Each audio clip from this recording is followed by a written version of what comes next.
রুবেল, অন্যান্য স্থানে যে চাঁদাবাজি চলছে সেসব জায়গায় ব্যবস্থা নেওয়ার বিষয়ে পুলিশ কি বলছে? যদি আসলে সিরাজগঞ্জের পুলিশ সুপার অনেকটাই কঠোর অবস্থান নিয়েছে কিন্তু সিরাজগঞ্জের মহাসড়কে তিনি কিন্তু ইতিমধ্যেই পর্যাপ্ত পরিমাণে পুলিশের উপস্থিতি নিশ্চিত করেছেন এবং মহাসড়ক নিরাপদ রাখতে কিন্তু অনেক ব্যবস্থা নিয়েছেন সিরাজগঞ্জ পুলিশ সুপার এবং সেই সাথে বগুড়া হাইওয়ে যিনি পুলিশ সুপার তিনি রয়েছেন। আসলে গত পরশুদিন অর্থাৎ গত বৃহস্পতিবার যে ঘটনাটি ঘটে সিরাজগঞ্জ হাইওয়ে থানায় অধীন হাটিকুমুলের যে ঘটনাটি ঘটে সেই ঘটনার বিষয়টি জানতে চাচ্ছি এখানকার যিনি অফিসার ইনচার্জ রয়েছেন তার সাথে। সেদিনের তোফাজ্জল হোসেন সহ মোট 6 জন টিমে ছিল, তাদের কি এখন পরিস্থিতি?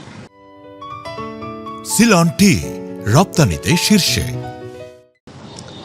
জি ধন্যবাদ। আমরা হাটিকুমরুল হাইওয়ে থানার পক্ষ থেকে এখানে দিন রাত কাজ করছি। প্রায় 150 জন পুলিশ এই মহাসড়কের নিরাপত্তার দায়িত্বে আছি। আমরা দিন রাত কাজ করতেছি, আমার টিম কাজ করতেছে। এখানে কোনো চাঁদাবাজি বা এ ধরনের কোনো অপরাধের যদি কোনো তথ্য থাকে আমরা তাদের বিরুদ্ধে অবশ্যই ব্যবস্থা নেব। এরকম কোনো চাঁদাবাজির তথ্য আমাদের কাছে এর পর্যন্ত নাই। আমাদের পুলিশ সদস্যদের বিরুদ্ধে গত বৃহস্পতিবার একটা মৌখিক অভিযোগ পাওয়া গেছে, জানা যায়। যাওয়ার পর প্রেক্ষিতে তাদেরকে ঊর্ধ্বতন কর্তৃপক্ষের নির্দেশে তাদেরকে এখন আপনার বগুড়া রিজিয়ন অফিসে তারা সংযুক্ত আছে। যদি এটা ঘটনার সত্যতা পাওয়া যায় অবশ্যই তাদের বিরুদ্ধে ঊর্ধ্বতন কর্তৃপক্ষ ব্যবস্থা নেবেন বলে আমি মনে করি। অন্যান্য জায়গায় তো এরকম চাঁদাবাজি হচ্ছে, আমাদের কাছে অভিযোগ আসছে, সেই বিষয়গুলো আপনারা কীভাবে দেখছেন? আমরা আমাদের কঠোর নজরদারির মধ্যে আছে। আমি বলতে পারি যে আমার হাটিকুমরুল হাইওয়ে থানা এলাকায় কোথাও কোনো ধরনের চাঁদাবাজি নাই। এই ধরনের চাঁদাবাজির যদি আমাদের কোনো তথ্য পাওয়া যায় অবশ্যই আমরা তাদের বিরুদ্ধে ব্যবস্থা নেব।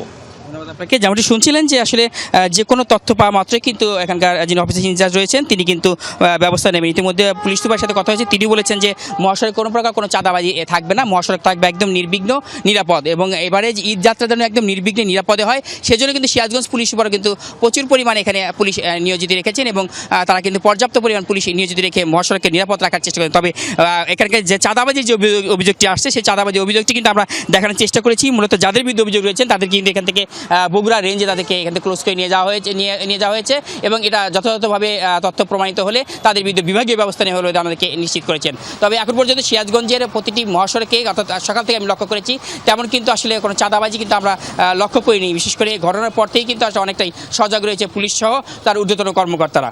জ্যোতি। রুবেল, আপনাকে ধন্যবাদ।